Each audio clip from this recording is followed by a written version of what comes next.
ሰላም ተማሪዎች፣ በዛሬው ቪዲዮ ከ12ኛ ክፍል ዩኒት 1 ሲኩዌንስ ኤንድ ሲሪስ ላይ ተደጋግመው ከሚወጡ ጥያቄዎች መካከል አንዱን ይዘንላችሁ መጥተናል።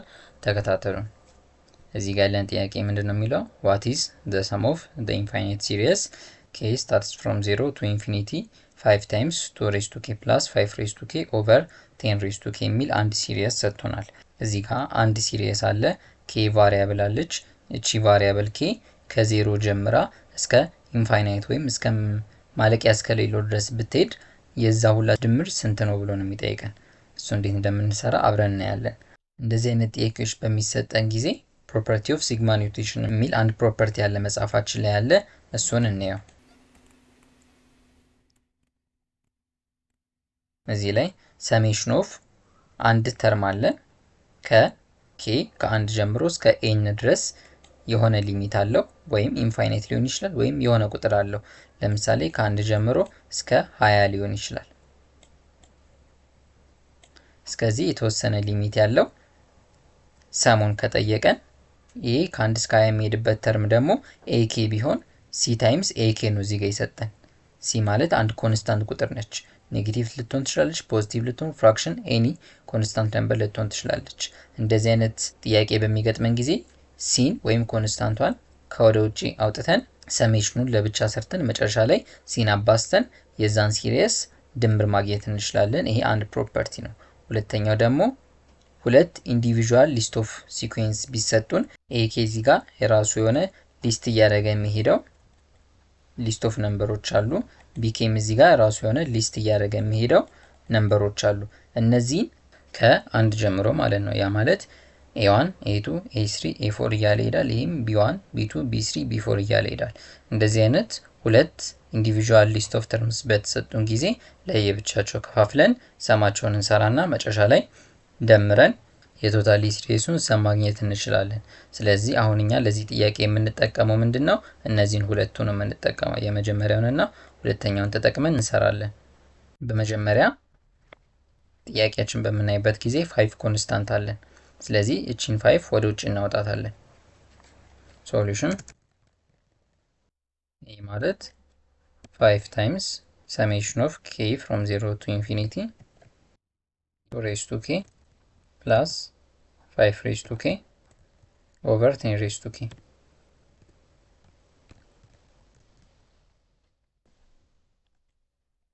በመጀመሪያው ፕሮፐርቲ መሰረት ይሄ ማለት ነው። ስለዚህ አሁን የዚህ ተርም ቫሪያብል k ነው። ይሄ ተርም ደግሞ እየጨመረ የሚሄደው በዚህ ቫሪያብል መሰረት ነው፣ በዚች በk ማለት ነው። እቺ k ደግሞ ከዜሮ ነው የምትጀምረው። ስለዚህ k 0 ሲሆን 1 ሲሆን 2 ሲሆን ምን አይነት አካሄድ አለው የሚለውን በምናይበት ጊዜ k 0 ሲሆን መጀመሪያ ተርሙ 2 ነው። k 1 ሲሆን ደግሞ 7/10 ነው። k 2 ሲሆን ደግሞ 29/100 ነው የሚመጣው። ይሄ ማለት ጂኦሜትሪክ ሲኩዌንስም አይደለም፣ አርትሜቲክ ሲኩዌንስም አይደለም፣ ከሁለቱም ውጭ የሆነ ሲኩዌንስ ነው። ሰም ደግሞ የምንሰራው አንድ ስፔሲፊክ የሆነ ኢንፋይናይት ሰም ፎርሙላ ተጠቅመን ነው። እንደዚህ አይነት ጥያቄ በሚሰጠን ጊዜ ኮንሲደር ማድረግ ያለብን ነገር ምንድነው? የሲሪየሱ ተርም ኤክስፖነንት ካለው ወደ ጂኦሜትሪክ ሲኩዌንስ ያደላል። ስለዚህ ይህንን ሲኩዌንስ ቁጥር ተከተን በምናይበት ጊዜ ጂኦሜትሪክ ሲኩዌንስ አይደለም እየሰጠን ያሉት። ለእንደዚህ አይነት ሲኩዌንስ ምንም አይነት ቋሚ የሆነ ፎርሙላ የለንም፣ ይሄንን ሰሙን ለመስራት ማለት ነው። ስለዚህ ከዚህ ቀጥሎ ደግሞ የምንጠቀመው ሁለተኛ ላይ ያየነውን ፕሮፐርቲ ነው ማለት ነው። ይሄንን ኮምፖዝድ የሆነውን የሲሪስ ተርም ወደ ኢንዲቪዥዋል ሊስት ኦፍ ተርምስ እንቀይረዋለን። ይሄ ማለት እዚህ ጋር 5 ታይምስ ሰሜሽን ኦፍ k from 0 to infinity ይሄ ማለት 2 raised to k plus 5 raised to k over 10 raised to k ማለት 10 ሁለቱንም ኢንዲቪዥዋሊ ማካፈል ትችላለች። ያ ማለት 2 raised to k divided by 10 raised to k ሲደመር አሁንም 5 raised to k divided by 10 raised to k። ይሄንን በዚህ መልኩ ዲኮምፖዝ ካደረግነው በኋላ እዚህ ጋር ባየነው ፕሮፐርቲ መሰረት ኢንዲቪዥዋሊ ለሁለቱም ሰማቸውን እንሰራና እንደምራለን። ስለዚህ ቺን ሲግማ ኖቴሽን ለሁለቱም ዲቫይድ እናርጋትና ለየብቻቸው እንስራላቸው። ይሄ ማለት ምን ይሆናል? 5 times summation note 2 ሬዝ ቱ ኬ ኦቨር 10 ሬዝ ቱ ኬ ማለት 2 ኦቨር 10 the whole ሬዝ ቱ ኬ ማለት ነው። ሲደመር አሁንም 5 ታይምስ ሰሜሽን ኖት 5 ሬዝ ቱ ኬ ኦቨር 10 ሬዝ ቱ ኬ ማለት 5 ኦቨር 10 ሬዝ ቱ ኬ ነው። 5 ኦቨር 10 ሬዝ ቱ ኬ። ይህንን በዚህ መልኩ ዲኮምፖዝ አደረግን። አሁን ይሄኛው ወደ ጂኦሜትሪክ ሲኩዌንስ ያደላል ብለናል መጀመሪያ ላይ። አሁን ዲኮምፖዝ ያደረግናቸው ሁለት ኢንዲቪዥዋል ተርሞች ምን አይነት ሲኩዌንስ እንደሚኖራቸው እኔ መጀመሪያ ይሄንን ሲምፕሊፋይ እናርገው። ይሄ ማለት 5 ታይምስ ሰሜሽን ኖት 2 ኦቨር 10 ማለት 1 ኦቨር 5 ነው። ስለዚህ 1 ኦቨር 5 the whole raised to k ይሆናል። ሲደመር አሁንም 5 ታይምስ ሰሜሽን ኖት 5 ኦቨር 10 ማለት 1 ኦቨር 2 ነው። 1 ኦቨር 2 raised to k። ይህንን በዚህ መልኩ ካደረግን በኋላ እነዚህ የሁለቱ ተርሞች ምን አይነት ሲኩዌንስ እንደሚኖራቸው እኔ ይሄኛውን 1 ኦቨር 2 raised to k በምናይበት ጊዜ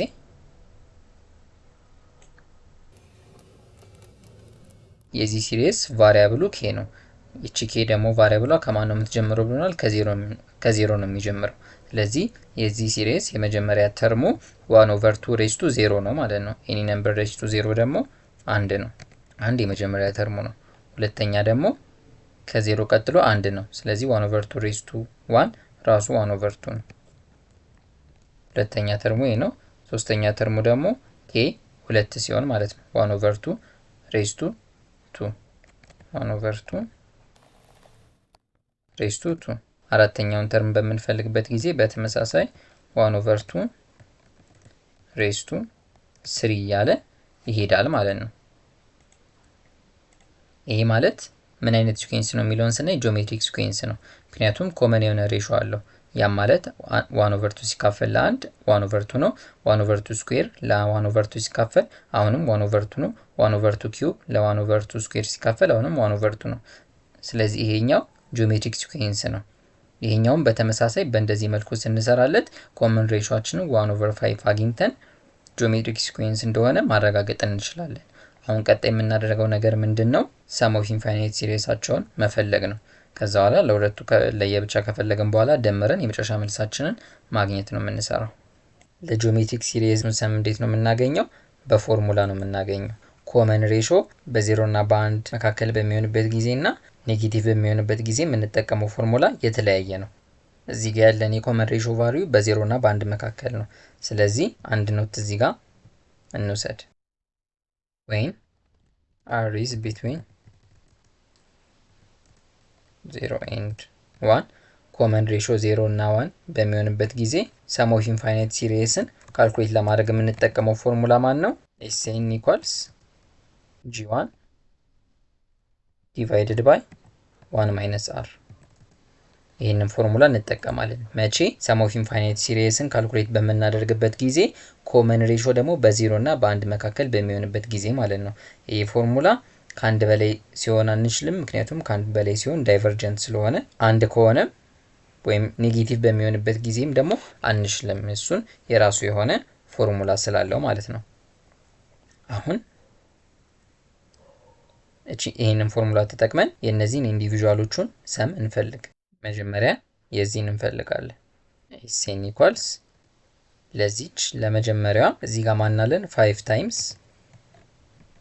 ታይምስ summation of 1 over 5 raised to k when k starts from 0 to infinity ለሚለው በምንሰራበት ጊዜ ከፊት ለፊት ያለችዋን 5 እዚህ ጋር እናባዛለን። እሱን መርሳት የለብንም። ቀጥሎ ይሄንን ፎርሙላ እንጠቀማለን። ጂዋናችን ማን ነው? ፈርስት ተርሙ ማለት ነው።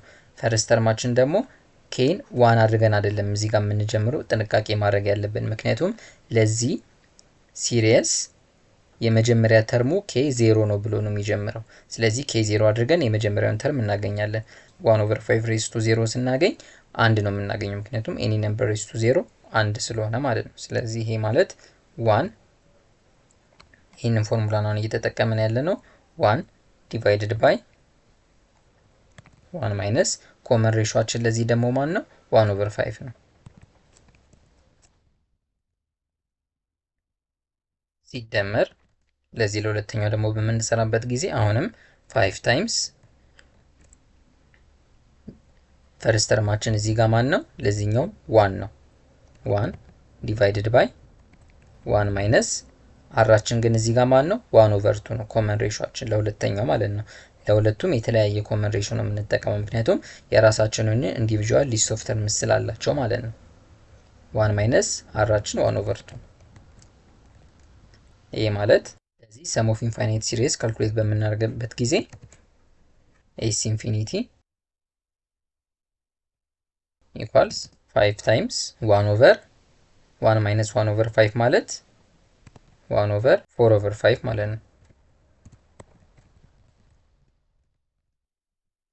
ሲደመር 5 ታይምስ 1/1 ማይነስ 1/2 ማለት 1/2 ይሄ ማለት ኤስ ኢንፊኒቲ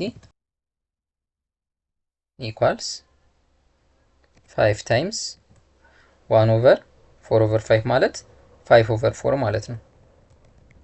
5/4 ሲደመር 5 ታይምስ 1/1/2 ማለት 2 ማለት ነው። ይሄ ማለት እዚህ ጋር ስራ ኤስ ኢንፊኒቲ ኢኳልስ 25/4 ፕላስ 10 ይሄ ማለት የመጨረሻ መልሳችን እዚህ ጋር ማን ይኖረናል? ኤስ ኢንፊኒቲ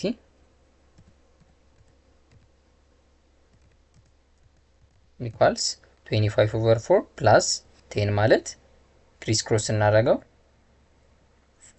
25 ፕላስ 40/4 ይሆናል። ያ ማለት 25 ፕላስ 40 ማለት 65 /4 ይሆናል ማለት ነው። እንደዚህ አይነት ጥያቄዎችን በቀላሉ መስራት እንችላለን። ለቻናላችን አዲስ ከሆናችሁ ሰብስክራይብ አድርጉ። ይህ ቪዲዮ ከተመቻችሁ እንዲሁም ላይክ አድርጉ። ይጠቅማል ብላችሁ ለምታስባችሁ ጓደኞቻችሁ ደግሞ ሼር አድርጉ እያልኩኝ የዛሬውን ቪዲዮ በዚህ ጨርሳለሁ። ሰላም።